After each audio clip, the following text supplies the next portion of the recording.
안녕하십니까. 김어준의 뉴스공장 주말특근입니다. 저는 뉴스공장의 법무수석, 범법인 동안의 사무장 이정열입니다. 이번 한 주 본방에서도 계속 뵈었고요. 주말특근에서도 뵙습니다.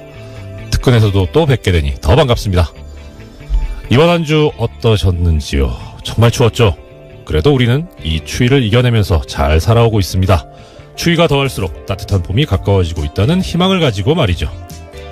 우리나라 각계각층에 도사리고 있는 적폐 세력도 맹위를 떨치고 있습니다. 평화를 지향하는 평창올림픽을 평양올림픽이라고 주장하면서 세계인의 축제를 망치려고 드는 적폐 정치인과 언론 세력들, 인권의 최후보리인 법원을 국정농단 세력에게 갖다 바친 사법부 적폐 세력들, 이들이 준동해서 우리를 못살게 굴고 있지만 우리는 결코 꺾이지 않을 것입니다. 이 강추위를 이겨내듯이 말이죠. 그렇죠? 또 새로운 한 주를 맞이하기 위해 한 주를 정리해야 하는 주말. 지난 한 주 적폐 세력 소탕의 최일선에 있는 우리 뉴스공장에서는 어떤 이야기들이 오갔을까요? 1월 27일 토요일 뉴스공장 주말특근, 지금부터 함께 하시죠. 이번 주 주말특근 첫 번째 순서, 법원 추가조사위원회의 사법부 블랙리스트 조사 결과에 대해서 살펴본 저의 인터뷰입니다. 제가 막상 소개하려니까 쑥스럽습니다. 지난 1월 23일 화요일 2부에 방송된 내용입니다. 다시 들어보시죠.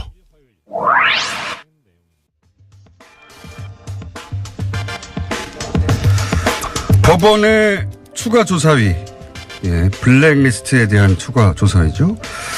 조사 결과 블랙리스트가 있다 없다 이런 식의 보도도 있습니다. 이 논란 한번 짚어보겠습니다. 제대로. 법무법인 동안의 이정열 사무장, 과거에는 부장판사였습니다. 그래서 모셨습니다. 직접 스튜디오에 나오셨습니다. 안녕하십니까? 안녕하십니까? 예. 우선 본인의 이름도 있었나요? 당연히 있었겠죠. 예. 웃으면 안 되는데. 그리고, 예. 아시는 분들도 일부 있으시겠습니다만, 부부 부장판사였습니다. 한 분은 사무장이고, 이제는 한 분은 여전히 부장판사님이시죠? 예. 예. 혹시 그 부인의 이름도 등장했습니까? 네. 네. 부부가 다 등장했습니다. 저희 애들 엄마의 경우에는 칭찬하는 쪽으로 써 있어가지고. 칭찬하는 쪽으로. 어쨌든 성향은 파악되어 있었다. 여기 이제 언론에서 예. 초반에 리스트는 없었다라는 식의 보도도 있었고, 어떤 언론에서는 리스트가 없다고 할 수 있느냐, 좀 애매모호한 애매모호한 분석, 혹은 조사위도 리스트가 있다 없다고 말하지 않았다, 이런 식의 이제 애매모호한, 마치 리스트가 없었던 것 마냥 보도되기도 했거든요. 이게 저는 말이 안 된다고 보는데 어떻게 보십니까? 당연히 말이 안 되죠. 네. 이게 리스트라는 게 그야말로 엑셀 파일로, 네. 표로 1번부터 100번 쭉. 그렇죠. 순번 매겨가지고. 네. 그것만 리스트냐. 그거는 아니죠. 중요한 것은 이런 리스트라는 것을 만들어서, 그러니까 리스트의 목적에 해당하는, 네. 감시하겠다, 사찰하겠다, 불이익 주겠다, 그래서 특이한 사람 찍어내겠다 하는 그런 목적으로 작성된 또 그런 작업이 있었느냐가 그게 블랙리스트 핵심이거든요. 그러니까요. 그게 엑셀 파일이 아니냐고 중요하지 않지 않습니까? 예. 그리고 조선일보를 비롯해서 일부 몰지각한 업체란다. 매체에서 죄송합니다. 방송사가 없다. 매체에서 리스트 얘기하고 있는데 리스트 유사한 거 있었습니다. 여기 보면 엑셀 파일도 있긴 있었습니까? 예. 보면 사법행정위원회 위원 후보자 검토라고 하는 문건에서 이게 뭐냐면 사법행정위원회라는 걸 법원행정처에서 만들게 되는데 여기에 소위 왕당파만 들어가면 이 위원회가 이제 공격을 받을 수가 있다. 그러니까 왕당파 말고 저쪽 편 입장에서 볼 때 이쪽 편. 네. 예. 그러니까 소위 말하는 이제 좀 진보적이라거나 네. 대법원의 비판적이라든가 그런 사람들을 다수 집어 넣어야 된다. 몇 명은 넣어서 이렇게 물타기를 해야. 그렇죠. 공격을 안 받는다. 예. 그러면 그런 성향의 사람을 알아야 되잖아요. 그 성향의 사람들 명단을 작성을 했습니다. 아, 그렇군요. 그게 64명이 있습니다. 이 표가 있어요. 좀 보여주세요. 예. 이거 보이는 라디오도 나가죠. 네. 엑셀 있습니다. 여기 보면 뭐가 나와 있냐. 있어요, 리스트. 1번부터 쭉 있고요. 예. 이름. 이거 1번 김땡땡 이렇게 나오는데 이거 전 보면 누군지는 아는데 말씀 못 드리겠고요. 현재 직책 서울고등 고법부장, 연수원 기수, 생년, 출신 고등학교, 대학교, 그 다음에 이제 경력이 나오는데 다 이런 거 써 있습니다. 우리법, 노동법, 젠더법, 인권법. 그다음 옆에 특성, 뭐 기본적으로 보수 성향, 뭐 우리법 연구회 회장 역임, 뭐 여성 친화적 가치관. 이거 다 사찰에 써놓은 거. 이것도 최소한 리스트 아닙니까? 당연하죠. 예. 그러니까 리스트라는 게 1번부터 뭐 100번까지 번호 매겨서 네. 판사 전원의 그 블랙리스트가 있느냐 이렇게만 바라보고 그게 없으면 다 블랙리스트가 없다라고 말하는데 그거 말이 안 되는 거고. 그렇죠. 성향 파악하는 게 결국은 그 리스트인데 실제 64명의 리스트는 있고 예, 있고요. 그 외에도 성향을 파악하고자 했던 정황, 성향을 파악한 정황이 계속 있는 거 아닙니까? 그렇죠. 그런 문건들은 너무 많이 그 발견돼서. 리스트, 블랙리스트 예. 있는 겁니다. 예, 있냐 없냐 따질 문제도 아니고 있냐 물으면 있습니다. 예. 예. 그리고 정말 진짜 그 사람들이 말하는 블랙리스트 저는 찾을 수 있다고 생각합니다. 실제 예, 그것도 그건 있을 뭐, 것이다. 예, 나중에 뭐 기회 있으면 다시 말씀드리고요. 분명히 기회 있습니다. 지금 왔어요. 예. 이게 제가 예, 오케이. 예. 지금 이번에 이 추가조사위원회에서 그 발표를 하면서 대상이 됐던 문건들이 예. 발견된 문건들이 2015년, 2016년 판이잖아요. 예. 그럼 그 이전 건 어디 갔습니까?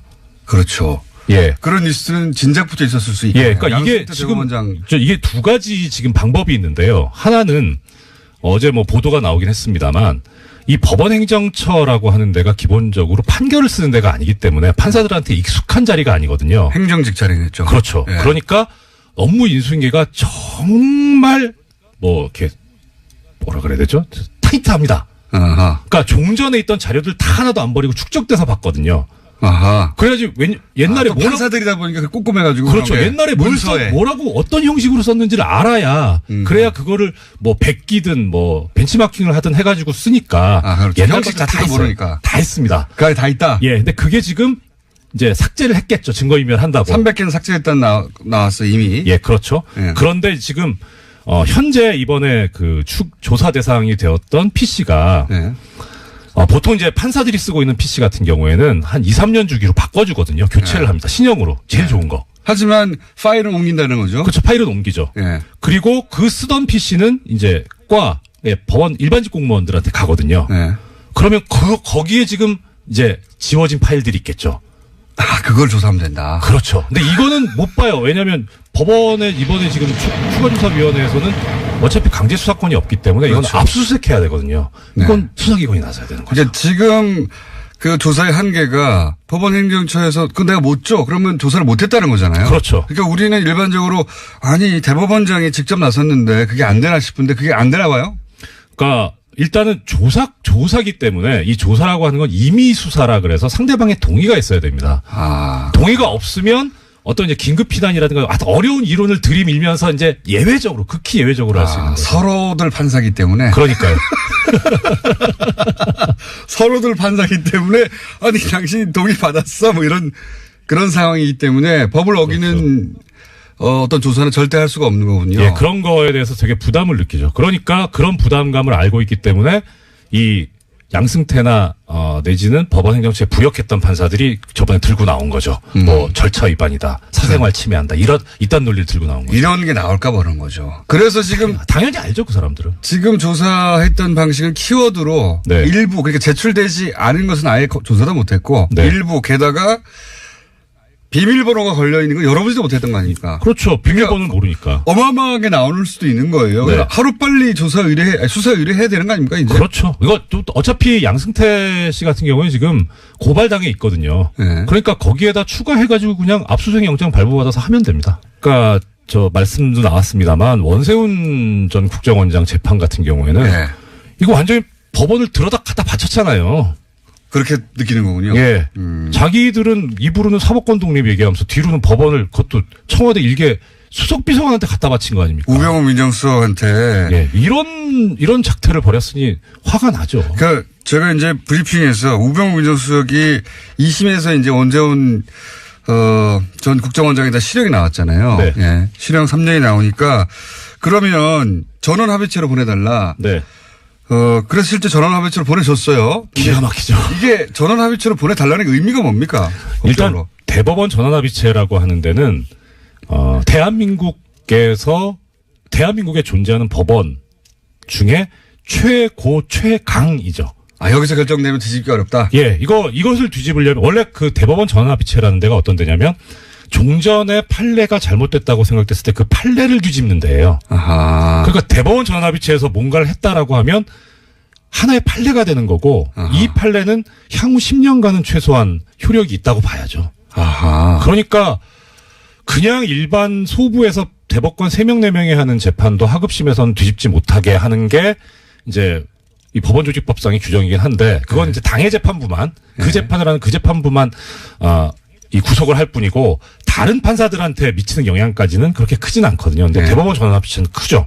아하. 그러니까 지금 우병우 전 민수석이 늘었던 것은 이 전원합의체에서 그 2심을 뒤집어서 네. 다시는 뒤집히지 못하게 만들려고 했던 거군요. 그렇죠. 그리고 이게 다시 파기환송돼서 어차피 뒤집자는 거였으니까 무죄 취지로 다시 파기환송돼서 어느 재판부에 가던 간에 이것은 대법원 전원합의체에서 무죄 취지로 보낸 것이니 유죄 판결하지 마라. 하급심의 부장판사들이나 판사들은 이거 못 짚는 거구나 생각이 달라도 이렇게 받아들일 수밖에 없는 상황이군요. 그렇죠. 이거는 그냥 단지 왜 이러지라는 수준이 아니라 대법원 전원합의체에서 나온 건데 이걸 어떻게 뒤집어요.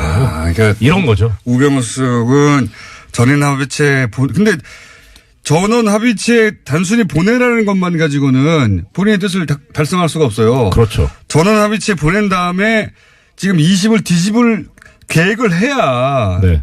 그래야 전원합의체 일단 보내달라고 말을 할 거 아닙니까? 그렇죠. 자기 뜻과 반대로 결론 나오면 자기 완전히 뒤집을 수 없는 상황이 되는 거잖아요, 이제는. 네. 어떻게 해줄 수 없는. 그러니까 전원합의체에 보내달라고 우병우 민정수석이 말을 했을 때는 저번 합의체에서 자신이 원하는 결과가 나오도록 할 수 있다라는 믿음이 있으니까 그걸 보낸 거 아닙니까? 그거 당연하죠. 그게 1심 판결에서 나왔었잖아요. 김영한 전 민정수석 비방록에도 나오지 않습니까? 선고 결과를 미리 알고 있잖아요. 그러니까 1심 때는 다 교감을 하고 한 거예요. 네. 근데 이상하게 항소심이 2심 재판부에 가버리게 2심 재판부는 전혀 말을 안 듣는 2심 재판부의 당시 그 부장판사님 누굽니까? 이름 좀 알려드려야 아시잖아요. 공장장님 재판하신 분이에요. 그분이에요? 예. 훌륭하신 분입니다. 문효영님하고 저 누구야? 주진우 기자님 재판하신 분 아니에요? 저희가 무죄를 그렇게 받았군요. 아이고, 다행. 운도 좋지, 저희가. 여담입니다만, 공장님 참, 이 재판에 있어서 대진운이 좋다. 대진운이 좋다. 네. 여기까지는. 그래서 제가, 무피의 피고인이었는데, 피의자였는데, 자. 예. 그래서 2심 재판부가 마음대로 안 돼가지고, 네. 전원합의체에 보낸 다음에, 네. 제가 이 성함을 나중에 알려드릴게요. 김성환 부장판사님. 그분이 기사도 났었죠. 네. 이 원세훈 전 국정원장 재판할 때 네. 형이 국정원 근무하는데 네. 재판에 영향을 미칠까봐 형하고도 연락 안 했다고. 그러니까요. 예. 아주 굳건한 분입니다. 네. 박수 한번 다시 드리고요. 자, 거점법관 이거에 충격받지 않습니까? 저는 이거 보고 나서 이거 5호 담당제다 5호 담당제 그렇게 생각했는데. 스파이죠 스파이. 빨대. 예, 빨대. 아니 실제 그리고요. 이게 더 충격적인 게 지금 판사 블랙리스트 관련해서 징계를 받은 고등법원 부장판사급 판사가 있는데 네. 이분이 국제인권법 연구회 회장도 합니다. 그러니까 네. 그 당시에 무슨 소문이 돌았냐면 저 양반이 약간 좀 보수적 성향으로 알고 있었는데 국제인권법 연구회 회장을 한다? 그러니까 국제인권법 연구회가 이렇게 탄탄한 데다, 스펙트럼이 넓고 네. 좋은 데다 이런 생각을 하고 있었는데 실제 이 양반은 가가지고 회장이 돼서 그 연구회 내 온갖 고급 정보들을 다 빼내가지고 법원행정처에 보고를 하고 그걸 가지고 대책 수립하고 있었던 거예요. 그러니까 아예 한 국가의 네. 차관급 법관이, 고위 법관이 빨대가 돼가지고 활동을 한 거죠. 야, 충격적이야. 기가 막히죠. 예. 이게 그래서 저희가 이정효 전 판사님을 모신 겁니다. 이거 이제 이런 거 해설해 주셔야 되거든요, 지금. 네. 이런 해설이 지금 안 나오고 있어가지고. 할 거 되게 많은데 시간이 이렇게 빨리 가네요. 내일 또 나오세요. 저는 이 사건이 정말 중요한 사건이라고 생각하기 때문에 또 모시겠습니다. 오늘 감사합니다. 여기까지 하고요. 좀 네. 순서가 많아가지고 아쉽네요. 내일 또 기대해 주십시오. 예. 이정률 전 판사님이라고 오늘은 소개할게요. 네. 전 판사님이었습니다. 감사합니다. 네, 고맙습니다. 22일 법원 추가조사위원회 조사 발표 당시에 보수 언론 등에서는 사법부 블랙리스트가 없다고 선동을 했습니다. 법원행정처가 판사들의 동향을 광범위하게 파악하고 청와대 요청을 받고 실제 사법부 판결에 영향을 미친 사실이 확인되었음에도 버젓이 블랙리스트가 없다고 보도했습니다. 재조사만 2달, 판사 PC까지 뒤졌지만 블랙리스트는 없었다. 한 보수신문 기사의 제목입니다. 이 같은 보도는 줄줄이 이어졌습니다. 전현 대법원장 고발당하고 판사들 반목, 상처뿐인 재조사. 재조사가 상처만 남겼다? 과연 그럴까요? 2차 조사의 문제는 제출을 거부한 법원행정처 PC에 대한 강제 조사 없이 졸속으로 마무리되었다는 겁니다. 진상이 추가로 드러나는 것을 막기 위한 온갖 술수가 총동원되고 있습니다만 진상이 밝혀지길 원하는 국민들의 강렬한 염원을 막을 순 없을 겁니다. 이번 주 주말 특근 2번째 순서, 자타공인 뉴스공장 최고의 인기 코너죠. 정의당 노회찬 대표의 노르가즘 준비했습니다. 지난 1월 24일 수요일 3부에 방송된 내용입니다. 다시 한번 들어보시죠.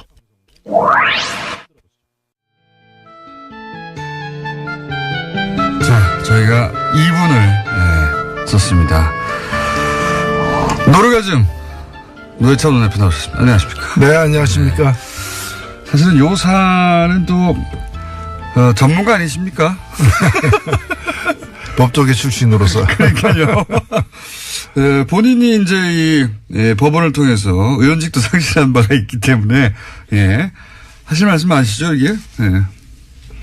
읽어보셨죠 이거? 예, 뭐 여기 여러 가지 문제가 있는데 눈에 띄는 것은 이제 법원 행정처, 이거 법원 행정처에 있는 분들이 주요 보직자들은 다 판사 출신들입니다. 그렇죠. 현역 판사들이죠. 네. 근데 이분들이 그 판사들을 갖다가 뒷조사를 해가지고 우리 편 아닌 편 이렇게 구분을 하고 너 우리 편 얘 아니야. 예. 얜 세모 이렇게. 근데 그런 과정에서 보면은 법원 내부 그 망에 그 여성 판사들만 들어가는 곳이 있습니다. 네. 판사라더라도 남성들은 못 들어가도록 폐쇄 공간인데요. 네. 이런데 그 아이디하고 비밀번호를 알아내가지고 들어가서 거기까지 다 훑어보는 거예요. 이메일도 훑어보고 예. 못 들어가겠지 하는 곳에 다 들어가가지고 다 누군지 알아내요. 그렇습니다. 다 알아내고 그리고 행정처라는 곳이 이제 기본적으로 법원 행정을 다 총괄하는 곳이다 보니까 사실은 시스템을 장악할 수가 있으니까요. 서버를 열어보면 다 알 수 있는 거 아닙니까? 그렇게 한 것 같습니다. 보니까. 예, 이미 그 자료로도 나와 있습니다만 사법행정위원회라는 주요 이제 법적 기구가 있는데 여기에 이제 들어갈 판사들 후보군들을 갖다가 이제 분류를 해놨어요. 저는 이것도 일종의 리스트라고 보는데. 당연히 리스트죠, 사실. 여기 보면은 보수 판사, 예. 보수 성향 판사, 그러니까 자기 편이라는 거예요. 예. 그 다음에 좀 온건, 예. 중도라는 거고, 그 다음에 강경. 예. 근데 더 재밌는 건 이게 컬러가 어떻게 되는 줄 아세요? 보수는 빨간색이에요. 어떻게 보수가 빨간색입니까?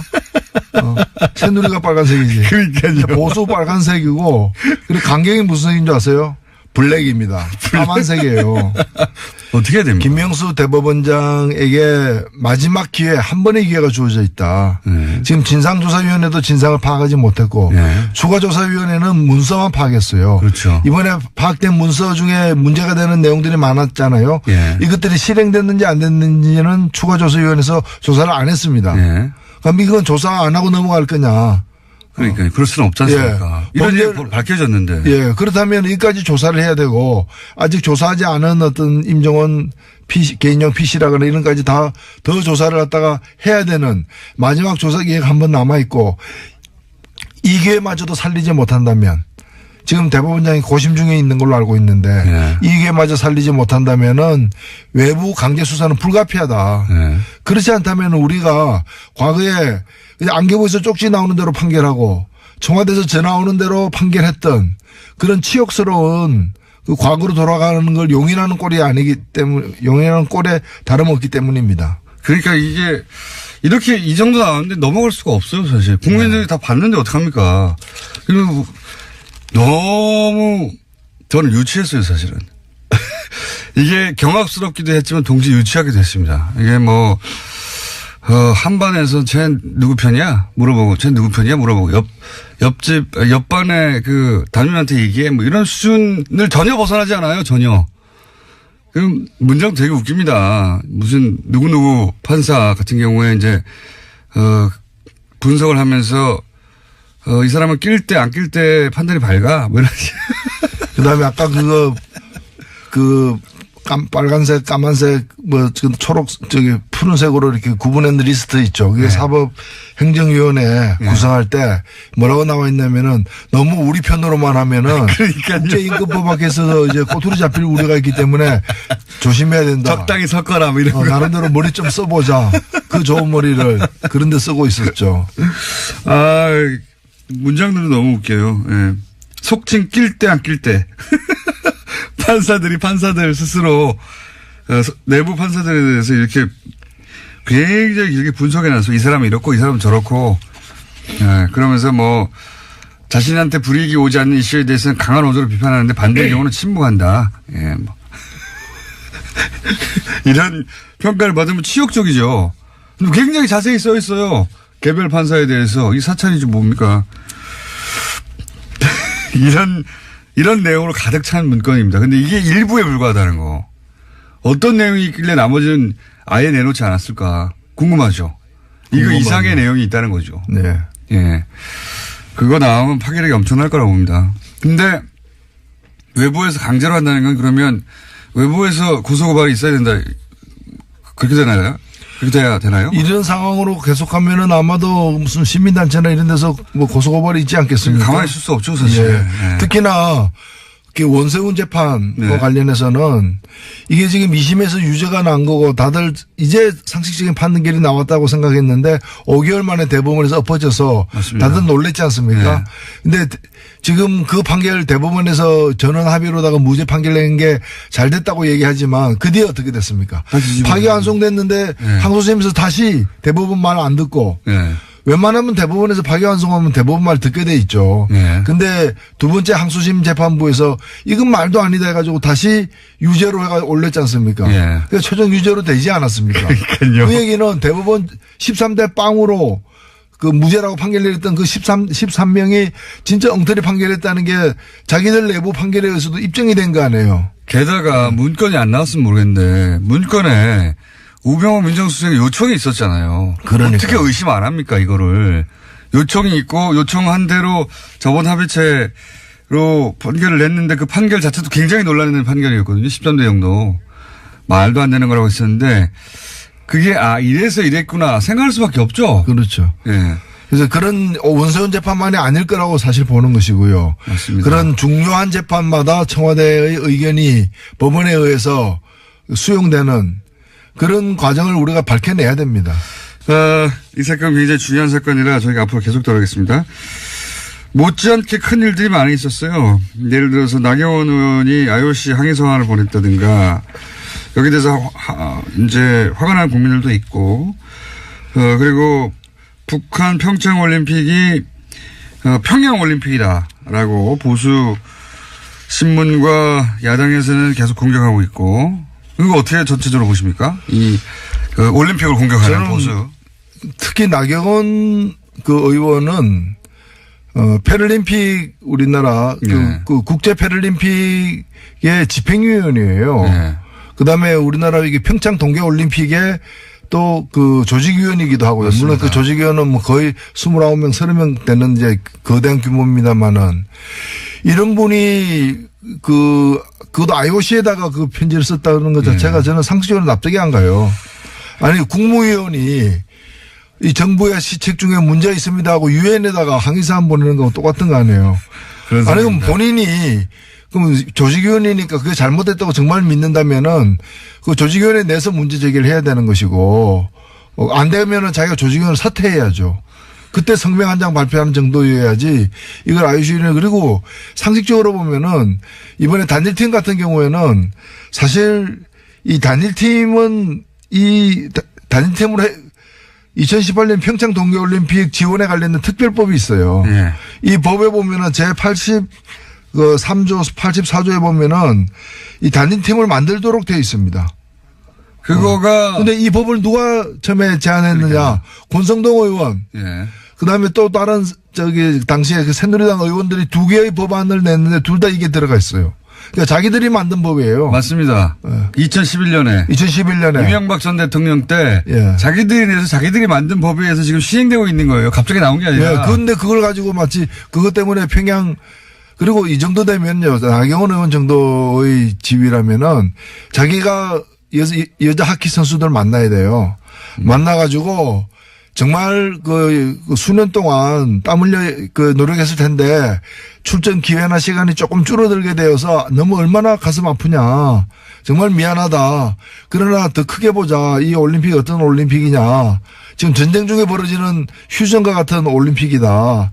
이걸 통해 가지고 우리 그 선수들 엄마 아버지 그 국민들이 좀 더 평화에 1mm라도 접근하는 계기가 되면 그게 더 큰 의미 있잖아요. 자기가 좀 달래고 맞습니다. 대책에 대해서 강구하겠다 뭐 이런 식으로 해야 될 사람이 제가 볼 때는 다른 정신은 어떤지 몰라도 올림픽 정신이 없어요. 네. 이분이 그 집행 IOC 위원인데도 올림픽 정신이 없는 결여된 현저하게 결연된. 그리고 평양 올림픽이 뭡니까? 아니 뭐 평양에 무슨 컴플렉스가 있어요?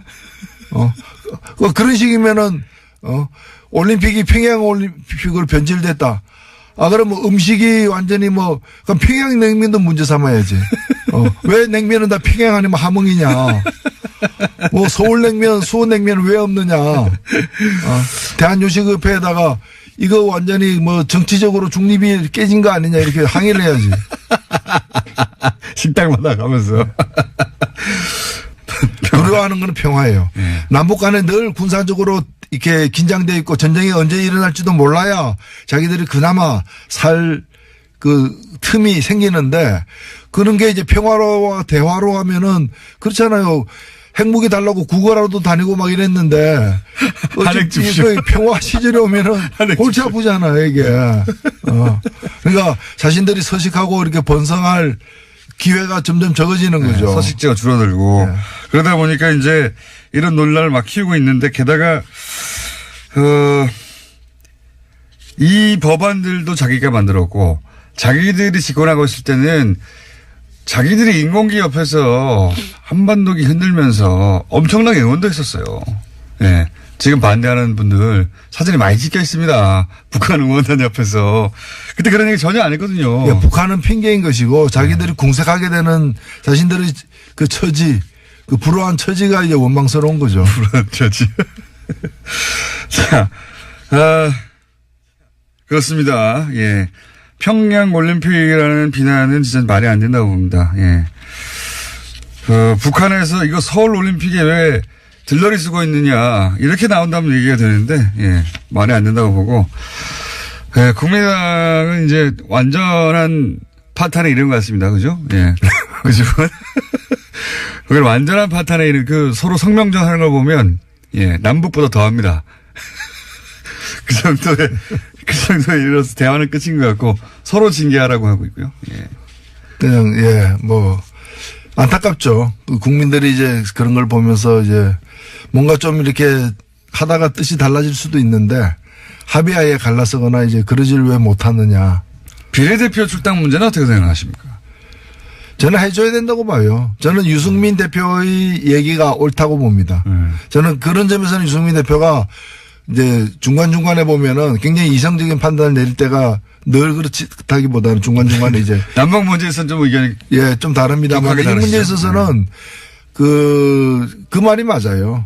그러니까 정치라는 것이 물론 늘 이제 이해관계 때문에 다투기도 하지만은 그래도 선을 그을 때는 좀 이성적으로 그어야 되는데 이걸 사실은 못 먹는 감 찔려나 보자는 그런 식이거든요. 그런 식으로 보내주면 니네가 더 커지잖아 이런 거잖아요. 정치란 건 뜻이 같은 사람들끼리 모여서 하는 것인데 뜻이 다르지만은 너 못 보내줘 왜? 니 잘 되는 거 보기 싫으니까. 그러니까 너는 좀 망해야 돼. 그러니까 그거죠 그거. 예, 네. 그런 심보로다가 국민들에게 지지를 호소한다는 것도 참 우스운 거죠. 네, 이 통합 과정에서 제가 보기엔 유승민 대표가 최대 승자고 예, 득실을 따지자면 안철수 대표가 많이 잃었어요 사실은. 민심도 많이 잃었고 과정 중에 일처리 과정 중에서도 안철수 대표가 주도하고 그렇게 원한 건데 정작 본인은 그 혜택을 입기는커녕 피해를 가장 많이 당한 스스로 입은 거죠. 자초한 거긴 합니다만 그렇게 결론 현재까지는 나오고 있는 상황인 것 같고 시간이 다 됐네요. 혹시 요 정계 개편 가운데 정의당이 혹시 어느 쪽과 이렇게 손을 잡는다든가 이럴 계제는 없을까요? 예, 뭐 정의당이 어렵긴 하지만 네. 그렇게 경직돼 있지는 않습니다. 유연하게 개방적으로 관계를 맺을 거고요. 뜻이 같은 부분들하고는 연대도 하고 정책 추진도 함께 할 수 있고요. 그러나 그 지금 얘기되고 있는 공동교섭단체 같은 것은 그걸 통해서 국고지원금 좀 더 많이 받고 국회 내에서 무슨 이렇게 기회나 이런 권력을 배분할 때 좀 더 좋은 조건이 되는 것 말고는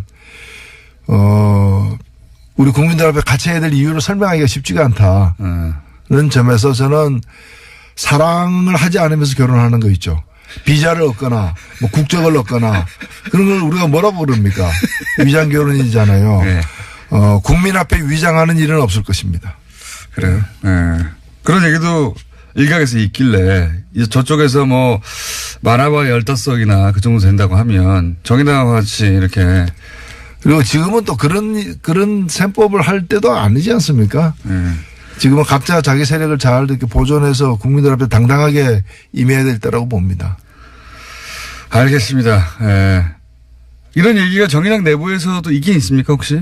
외부에서 이제 관찰자들이 그런 얘기를 하는데. 예, 정의당 내에서는 뭐 어제도 저희가 회의를 했습니다마는 네.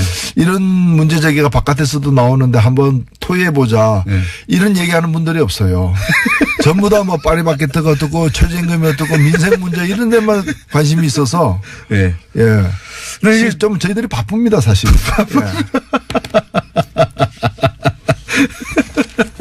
여기까지 하겠습니다. 정의당의 노회찬 원내대표였습니다. 감사합니다. 예. 평화를 두려워하는 세력이 있다. 역시 노르가즘의 노회찬 대표 나오신 말씀입니다. 평화올림픽을 두려워하는 사람들이야말로 반평화 세력 아니겠습니까? 이번 주 노회찬 대표의 노르가즘 시간 사법부 블랙리스트 추가 조사 결과 발표 내용이 줄을 이뤘는데요. 노회찬 대표도 이번에 밝혀낸 문건이 이미 일종의 리스트라고 보고 있습니다. 당연히 블랙리스트 맞죠.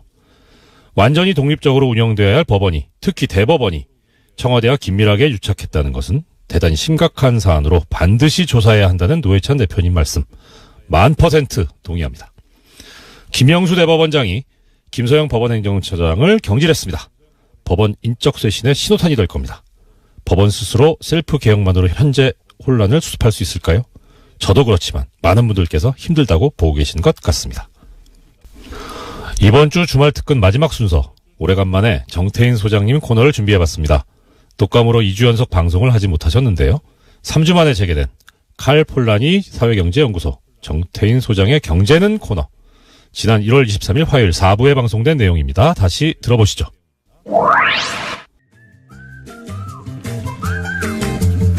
오랜만입니다.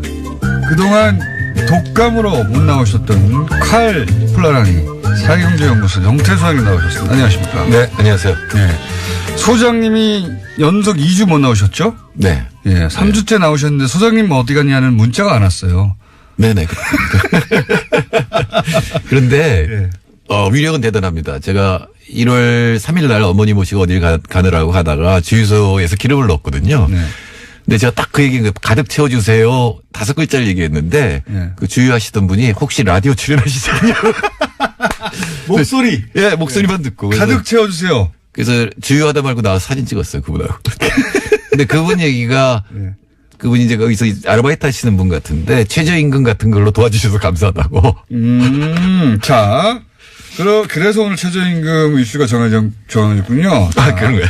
이번 주 주제는 최저임금 관련해서 이제 보수 매체들이 사실은 공격을 뭐 거의 한 2주, 3주 연속으로 지속적으로 했어요. 야, 큰일 났다. 우리나라 망하게 생겼다. 막 자영업자들 다 죽었다. 뭐 이런 식의 보도를 쏟아냈는데 그래서 최저임금 관련한 얘기를 좀 다뤄보겠는데 최저임금을 올리자 야 3당도 일제히 공격을 했죠. 그래서 우선 요 얘기부터 한번 들려드리겠습니다. 그러니까 지금 안철수 대표, 홍준표 대표, 유승민 대표 모두 최저임금에 대해서 이제 문제 삼고 있는데 이분들이 다 공약이었어요. 그렇죠. 예, 기억 안 나시는 분들을 위해서 저희가 오마이TV에서 제작한 요 공약이 어떻게 발표되었고 그리고 최저임금 인상안이 발표되자 어떻게 입장을 바꿨는지 잠깐 들려드리겠습니다. 핵심만. 저는 반드시 임기 내에 10,000원 이상으로 올릴 겁니다. 최저임금 사태는 문재인 정부 불통의 현주소입니다. 자, 내용이 급하게 나가서 놓치신 분들을 위해서 잠시 말씀드리면 저는 거짓말을 하지 않는다. 반드시 지킨다. 최저임금 1만 원으로 만들겠다 했는데 이제 최저임금이 올라가자 이 문재인 불통의 현주소라고 안철수 대표가 말씀하시는 게 나간 거고. 자, 다음 홍준표 대표. 최저임금 1만 원 실현 기호 2번 홍준표. 최저임금까지 급격히 올리고 있으니 이래서야 경제가 살아나고 일자리가 생길 수가 있겠습니까? 네, 마찬가지입니다. 네, 공약이었는데 최저임금이 올라가니까 경제가 죽고 일자리도 없어진다. 최저임금이 올라가니까 일자리가 없어진다. 이렇게 표현했습니다. 한마디로. 자, 유승민 대표도 마찬가지입니다. 지금 이 상황에서는 최저임금 인상만이 거의 유일한 해법입니다. 최저임금이나 근로시간 단축이나 정책 절하를 하기를 촉구합니다. 자, 유승민 대표도 마찬가지입니다. 거의 유일한 해법이다. 그러면서 이제 유승민 대표는 좀 더 구체적으로 공약을 했어요. 안철수 대표는 임기 내라고 2022년까지죠. 그렇게 되면.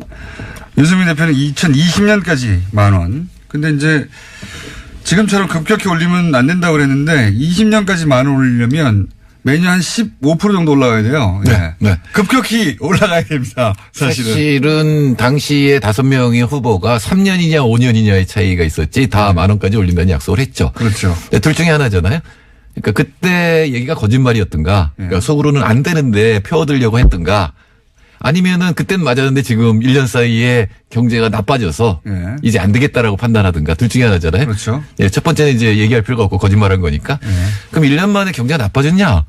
너무 좋아졌어요. 제가 항상 이렇게 운 좋은 정부는 못 봤다 그랬는데 정부 발표 또 하느니 3%로 수정을 했어요. 경제 성장률을. 근데 요새 지난 시간에 지금 그 정부가 지금 잡은 목표치가 그렇게 달성되기는 어려울 거라고 전망한다고 하셨잖아요. 통계치로 보면 사실 3%가 안 나와요. 그래서 이게 왜 이랬나 그런데 근데 요새 그 세계경제를 보면 넘을 것 같아요. 오히려 정부 전망보다도. 네, IMF 전망이 3.6%인데 요새 보면 한 5% 넘을 것 같아요. 특히 중국이 7% 넘어갔어요 이미. 근데 우리가 굉장히 거기에 영향을 받기 때문에 그러니까 수출이 굉장히 나쁠 때 내수를 늘리느라고 특히 임금을 올리면 문제가 될 수가 있는데 지금 상황이 좋기 때문에 수출과 내수가 동시에 늘어날 때가 제일 좋거든요. 그때는 개혁을 할 수 있는 그 시간입니다. 그래서 지나가 봐야 알겠지만 문제 없을 거고 저는 사실 고마워요. 유승민 대표나 이제 홍준표 대표나 이런 얘기 하는 게 야, 이렇게 사람들이 서민을 걱정하고 자영업을 걱정했었나? 이렇게 계속 이런 얘기를 해주셨으면 좋겠다는 생각을 하지만 한 1년 지나면은 이분들 얘기가 틀렸다는 게 증명이 될 겁니다. 지금 해법은 일하는 시간을 좀 줄여라 전체적으로. 그러니까 일하는 시간을 줄이듯이 이렇게 생산성이 올라가는 방법들이 나온다는 거죠. 앞으로 이렇게 가면. 예, 물론 아르바이트 하는 쪽에서는 노동 강도가 강해졌다고 얘기를 할 수가 있겠는데 대신에 단가가 올라간 거잖아요. 시급이. 그러니까 그런 식으로 해서 생산성 향상분이 이 임금 올라간 거를 흡수하는 게 분명히 있거든요. 그게 실제 이런 현실에서 일어나는 일입니다. 실제 이런 정책을 쓰게 되면 결국 그런 방향으로 가게 됩니까? 네. 그리고 전체 수요는 아까 말씀드린 듯이 경제가 좋기 때문에 전체 수요 늘어나요. 그렇기 때문에 생산성 향상분하고 수요 증가분 때문에 현재는 이 충격이 다 흡수될 수 있는 그런 정도의 예, 상황이다. 그리고 이게 전 세계적으로 여태까지 최저임금을 올렸을 때 어떤 일이 벌어지느냐는 고용에 효과가 없다. 그러니까 늘어나지도 않고 줄어들지도 않는다였고 그다음에 그게 전 세계적인 사례다. 예, 여태까지 수천 개의 사례를 학자들이 연구를 했거든요. 근데 최저임금이 이만큼 올랐을 때 그러면 각국의 경제 상황은 조금씩 다르겠지만 각국에 미친 영향을 사례를 연구해 보면 90% 이상이 고용에 영향이 없다예요. 고용 영향 사실은 없다. 예, 그 생산성 흡수를 하거든요. 생산성을 향상시켜서 흡수를 하는 게 작용을 하기 때문에 고용에 영향이 없습니다. 그러니까 뭐 제가 자신 있게 얘기할 수 있는데 더구나 경제가 좋아져요. 그래서 문제가 없을 겁니다. 게다가 정부가 지금 일부 지원해 준다는 거 아니겠습니까? 네네. 이거는 혹시나 그렇게 생산성 향상이라든가 이런 게 흡수하지 못하면 진짜 어려울 수 있으니까 일부 이제 지원을 해줘서 그 충격을 흡수해주겠다는 거거든요. 자, 그러면 이제 정책 위반자의 관점에서 그리고 이제 지금 그 소장님처럼 전 세계 사례를 그동안 연구해 온 연구자의 입장에서 개별적으로는 어떤 집은 조금 더 힘들고 어떤 집은 덜 힘들 수 있지만 업소가 경제 전체로 보자면 결국은 이 정도 다 흡수하게 되어 있다. 그리고 그러니까 어쩌면은 이 자영업자나 이런 쪽에서 그동안의 비합리적인 일들이 있잖아요. 제가 말씀드린 밤새 영업. 식당이나 뭐 이런 데서 밤새 영업하는 건 사실 굉장히 비효율적인 거거든요. 임금이 너무 낮기 때문에 그런 일을 했던 거예요. 어떻게 보면. 24시간 예를 들어서 가게를 했는데 어떤 가게가. 네. 그러면 이렇게 되면 보다 효율적인 운영을 하도록 바뀌게 되어 있다. 네. 물론 소비자 입장에서는 아무 때나 사던 거 못 하게 되겠죠. 네. 그거는 3시간 문 닫는다든가 24시간. 네, 근데 그게 정확하면 3시간 전에 살 거 아니에요. 그러니까 그게 사실 유럽에 가면 6시 되면 다 닫잖아요. 불편해요. 불편하죠. 한국에 살다가 게 불편한데. 한국에 살다가 거기 가면 이 사람들 왜 이렇게 일찍 문 닫아 이렇게. 네, 이거야말로 이제 우리가 판단할 거예요. 우리가 어떻게 행동하는 게 남들한테도 이익이고 나한테도 좋은 일인지. 이 말씀은 이런 거네요. 그러니까 결국은 이제 그 임금이 조금씩 더 올라가고, 예. 그게 이제 자영업자의 관점에서 당장 힘들어 보이지만 결국은 효율을 더 높이고 혹은 삶의 방향도 좀 바꾸게 되고 점점 그 방향으로 가는 게 맞지 않냐. 네, 그러니까 1인당 GDP 3만 달러의 삶이라는 거는 예. 집처럼 살면 안 돼요. 못 살아요, 그렇게 하면. 그러니까 외국에 가서 불편한 것 중에 하나는 거기 임금이 너무 높기 때문에 우리한테 지금 제공되는 서비스가 제공 안 되는 거거든요. 밤에 막 주문해도 막 오고 이거는 사실 이제 없어져야 되는 어떤 상황이라고 봐야 되는 거지. 그러니까 소비자들이 약간의 불편을 감수하면 최저임금의 효과는 그 충격파는 없을 것이다라는 게 제 생각이고. 그러니까 내가 조금만 불편하면 제가 불편한 게 아니라 그게 정상인 거고 남을 생각하는 삶에 우리 익숙해졌으니까요. 근데 예, 너무 익숙해졌죠. 예. 아무 때나 배달하고 24시간 식당도 막 있어야 되고. 네, 임금이 너무 낮아졌기 때문에 그런 게 가능한 거죠. 그게 좀 올라가면 그런 정도의 불편 같은 거는 감수해야죠. 자, 근데 이제 거꾸로 이런 정책, 그러니까 지원하는 정책 효과 됩니까? 네. 그러니까 과도기적으로는 효과가 있을 수가 있죠. 근데 전체적으로는 충격이 흡수되는 동안 지원될 수가 있는 거고요. 저는 또 정부가 이 지원하는 것도 신청하게 하지 말고 그냥 통장에 그냥 집어넣어줬으면 좋겠어요. 이미 다 파악하고 있을 거 아니에요? 알겠습니다. 집어넣어주고 거기에 대해서 불만 있는 사람들이 더 달라고 하든가 이렇게 하면. 정태일 소장님이었습니다. 안녕. 공약할 때 공짜가 빌공짜 공약이라는 말이 있긴 하죠. 지난 대선 때 최저임금 1만 원까지 인상을 주장했던 대선 주자들 지금 모두 야당 대표들이 되셨는데 불과 몇 개월 만에 너무나 다른 이야기들을 하고 계십니다. 단기 기억 상실증? 아니면 선택적 기억 상실증? 답은 하나입니다. 우리 유권자들이 똑똑히 기억하고 우리의 귀한 권리, 귀한 표를 똑똑하게 행사해야 합니다. 선거 때만 유권자 앞에 조아리고 선거 끝나면 언제 그런 소리 했냐고 돌변하는 정치인들에게 우리의 아까운 표 제발 주지 맙시다. 뉴스공장 주말 특근을 마칠 때가 되었습니다. 다름과 틀림을 구별해야 한다는 말이 있습니다. 나와 생각이 다르더라도 그 생각은 존중받아야겠죠. 그게 다양성과 언론의 자유를 보장하는 우리 헌법과 민주주의 정신이니까요. 그렇지만 틀린 것까지는 존중되어서는 안 됩니다. 그건 없어져야 되고 없애야 합니다. 그래야 우리 공동체가 건강해질 수 있으니까요. 지난 한 주 판사 블랙리스트가 계속 화제였습니다. 어떤 몰지각한 자들은 이렇게 이야기하더군요. 판사 블랙리스트는 없었다고요. 틀린 이야기죠. 이런 망발을 하는 자들에게 이렇게 이야기해보고 싶습니다. 땡땡당의 K땡땡 의원님, 땡땡일보의 C땡땡 기자님, 당신들을 상대로 이번에 발견된 것과 같은 문건 만들어도 되겠지. 그건 블랙리스트가 아니잖아. 답하지 않으면 동의한 것으로 알고 내가 만들어주겠네. 뉴스공장 주말 특근, 오늘 준비한 소선 여기까지입니다. 지금까지 제작의 정경훈, 노소정 PD, 이미지 이윤정, 박지혜 작가가 함께했습니다. 저는 연일 계속되는 근무에도 불구하고 여전히 비정규직인 특근자, 법무법인 동아의 사무장 이정렬이었습니다. 비정규직이 완전